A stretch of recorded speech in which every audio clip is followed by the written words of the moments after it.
प्रत्येक कुटुंबासाठी नवरात्रीतले कुलधर्म कुळाचार महत्त्वाचे ठरतात।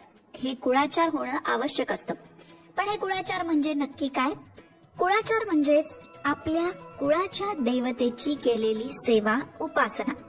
प्रत्येक कुटुंबाची एक कुलदेवी असते आणि त्या कुलदेवीची सेवा, उपासना या नवरात्रीमध्ये केली जाते। परंपरेनुसार प्रत्येक कुटुंबामधल्या या कुळाचारांमध्ये काही ना काहीतरी फरक दिसून येतो। प्रत्येक कुटुंबात पालन केल्या जाणाऱ्या प्रथा परंपरांमध्ये वेगवेगळे प्रकार दिसून येतात।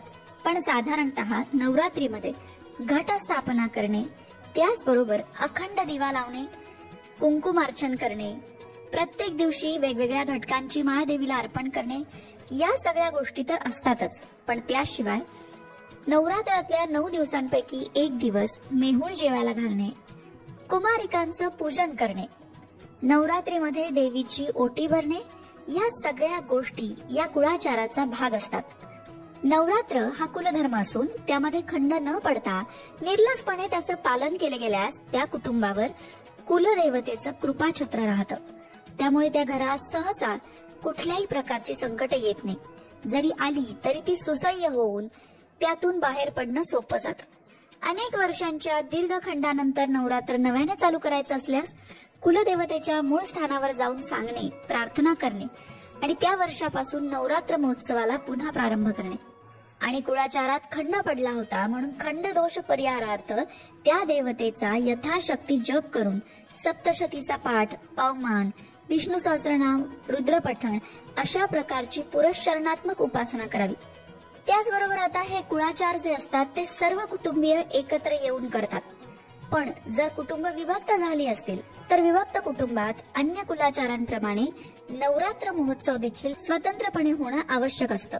नवरात्रीत बसवले जाणारे घट हे पृथ्वीचं प्रतीक मानले जातात। त्यात पाणी भरून पंचमहाभूतांची पूजा केली जाते। हा घट मातीवर ठेवून त्या मातीत नवधान्य पेरलं जातं। 9 दिवसात सर्वात अधिक फोफावणारं धान्य पाहून शेतकरी राजाला कोणतं पीक पुढील वर्षात जास्त येणार आहे याचा अंदाज बांधता येतो। उपासनेचा भाग म्हणून या ऋतूमध्ये सगळ्यात जास्त उपलब्ध असणाऱ्या झेंडूच्या फुलांच्या माळा रोज एक या प्रकारे 9 दिवस घटावर बांधल्या जातात। 10व्या दिवशी पूजेचं उद्यापन म्हणून घट हलवला जातो। निसर्गाने जे काही दिलं आहे ते सर्व जतन करून संवर्धन करण्याचा बोध या घटस्थापनेच्या कृतीतून मिळतो। पावसाचे पाणी घटासारखे अडवून पाणी साठा केला तर दुष्काळजन्य परिस्थिती उद्भवणार नाही, हा संदेश देखील मिळतो। मघाशी म्हटलं तसं कुळधर्म कुळाचार प्रत्येक घराचे वेगवेगळे असतातच, पण त्याचबरोबर नवरात्रीच्या या दिवसांमध्ये सप्तशतीचा पाठ करणं, कुलदेवीच्या मंत्राचा जप करणं, त्याचबरोबर कुंकुमार्चन करणं, कुमारिकांचे पूजन करणे, सवाष्णीची ओटी भरणे यांसारख्या कृती सुद्धा केल्या जातात। जोगवा मागितला जातो। नवरात्रीचे 9 दिवस उपवास केले जातात। अनवाणी पायाने चालण्याचा, त्याचबरोबर सोफा किंवा गादीवर न बसण्याचा नियम देखील केला जातो। एकंदरीतच भौतिक सुखातून मन काढून घेऊन अध्यात्मात, भगवंतात ते मन लावलं जातं आणि ऊर्जा संपादन केली जाते। नवरात्रीमध्ये आपल्या कुटुंबात कुठले कुळधर्म कुळाचार केले जातात याबद्दल घरातल्या ज्येष्ठांकडून माहिती करून घ्यावी आणि त्याप्रमाणे ते कुळाचार पुढे चालू ठेवावेत।